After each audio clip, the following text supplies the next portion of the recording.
evening, traders. This is Brian with TraderShark.com, an educational website to learn how to trade the E-mini S&P futures.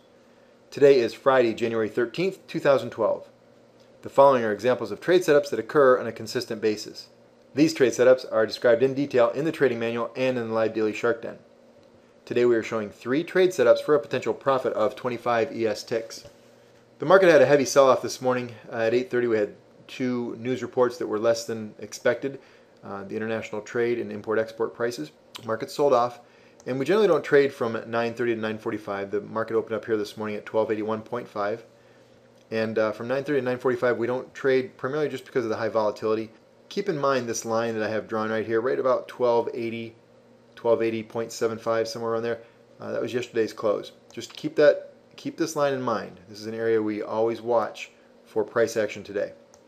Coming out of the no trade zone, we really didn't have any opportunities. There was another news report at 9:55, which was consumer sentiment. We didn't know for sure. We couldn't really take the price action here because it was so close to the news report, but it did set up for a valid entry. Target 1 and target 2 were hit for a total of 9 ticks.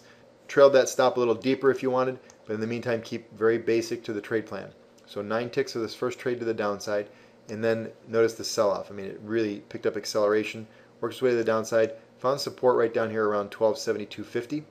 Price action bounced, had a nice clean retracement. In order to get long, target 1 and target 2 were hit for a total of 9 ticks. If you did not get this because of this sideways consolidation and accumulation phase, that's okay. There was another opportunity right behind it, another opportunity for target 1 and target 2 for a total of 7 ticks. So there's your 3 trades for a total of 25 ticks today.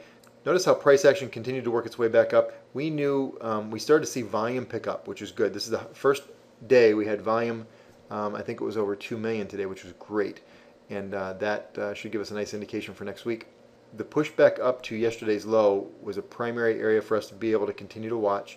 Getting ready to go into another no trade zone here from 11:30 to 1:15 Eastern Standard Time. Now coming out of the no trade zone, we immediately went into what's called a tangled net. Now notice I've got that represented by a gray squared area. Some people trade in the tangled net, some people don't. I generally prefer not to, so I did not take this trade. There was a nice clean setup, target 1 and target 2. Depending on where you entered, could be anywhere from 10 to 13 ticks.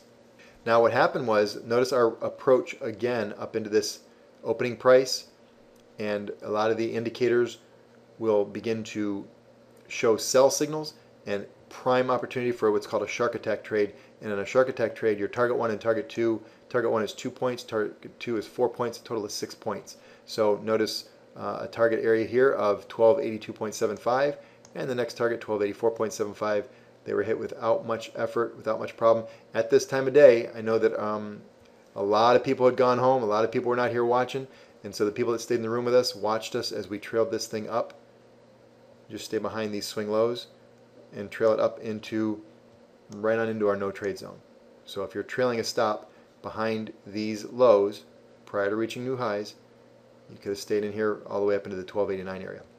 So all in all, Friday was a great day. To learn more about these and more advanced trade setups, or to get a copy of the Trader Shark Trading Manual, please visit TraderShark.com. Thank you, have a great weekend, and I'll see you in the Shark Den on Monday morning.